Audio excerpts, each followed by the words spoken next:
Many would agree with us when we say superhero movies are an instant green light in the Hollywood industry. But having said that, thousands of unrealized projects have been in development purgatory for a very long time. And if we're being honest, they might never really get to see the light of day. One such project is X-Men Origins Magneto, which was meant to be a planned prequel to Bryan Singer's 2000 superhero flick, X-Men. True to its title, X-Men Origins Magneto would have chronicled the early years of the character Magneto, and mainly stressed why Magneto believed in the concept of mutant supremacy. Sadly, the movie got cancelled, and its script was eventually incorporated to an extent in Matthew Vaughn's X-Men First Class. Well, this brings us to today's video, which will shed light on why the Master of Magnetism never received his own origin film. Are you ready? Let's dive straight into the video then. But before we explain, we do have one very small request. If you enjoy our content, then please support us by subscribing to our channel. This is a small click for you, but for us it means a lot. Thank you. Now let's begin.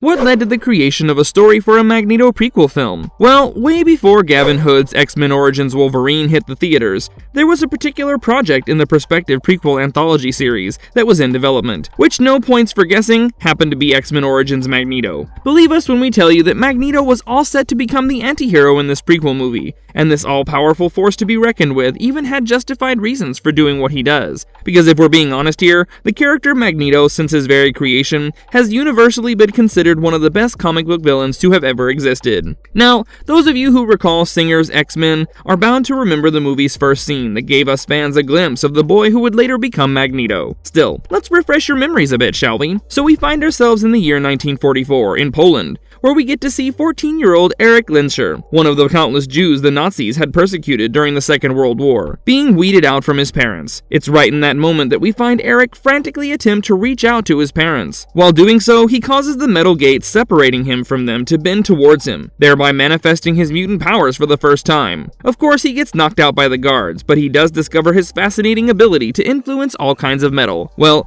it was this sequence that inspired screenwriter and producer Sheldon Turner to create a story for a Magneto prequel movie. Fox eventually hired Turner to draft a spin-off X-Men movie in 2004, and his pitch for Magneto was The Pianist Meets X-Men.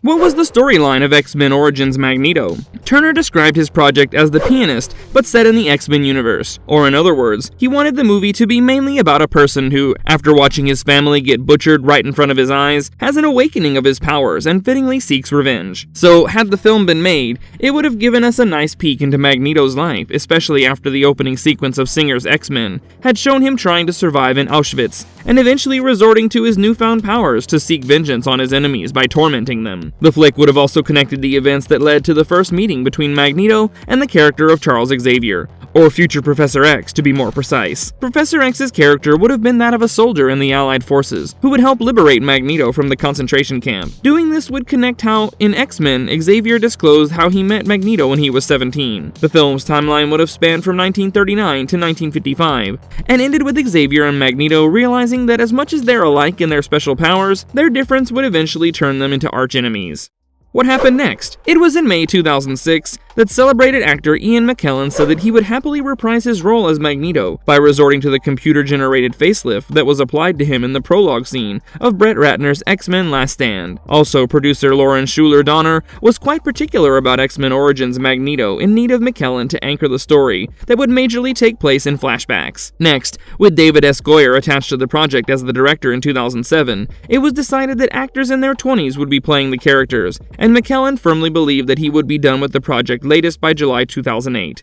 So, what really went wrong with the project? X-Men Origins Magneto was scheduled for shooting in Australia while aiming for a 2009 release. However, the film had a significant impact from the Writers Guild of America strike from 2007 to 2008. The strike had left studios in a state of limbo, affecting the production of many movies. Even Michael Bay's Transformers: Revenge of the Fallen, for that matter. Many believe it was the strike that had X-Men Origins Magneto indefinitely postponed. But we firmly believe that the obvious answer for the Project Magneto's cancellation has got something major to do with another movie that has both Origins and a certain Wolverine in its title. Of course, we'll be going into the details of that movie, but before we do that, let's take a quick look at what the X-Men Origin brand was meant to do in the first place. While the plan was to kickstart a new franchise with the brand, so far only one movie has ever been produced under the title. Have you ever wondered why? Well, this brings us to Hood's X-Men Origins Wolverine that released way back in 2009. The movie did exactly what the title implied, It laid emphasis on the life of Logan Howlett, way before he found his mutant family in the X-Men. But those who have seen Singer's X-Men 2, which was released in 2003,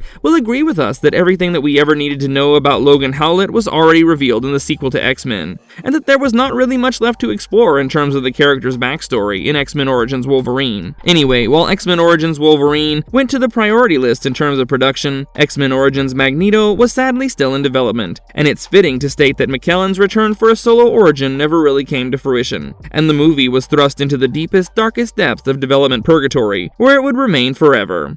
Did Magneto get his origin story told in X-Men First Class? It was finally in August 2010 that Lauren Schuler Donner made the final announcement that X-Men Origins Magneto would not be made anymore. Now, while it did seem for a while that fans would never get to see a proper origin story of Magneto, the idea was eventually incorporated into Vaughn's X-Men First Class, which, in all probability, categorically happens to be one of the best X-Men movies to have ever been made. We're particularly stressing on the opening scene that takes place at the Auschwitz concentration camp, for which both Singer and Turner have received their due story credits for their work in the film.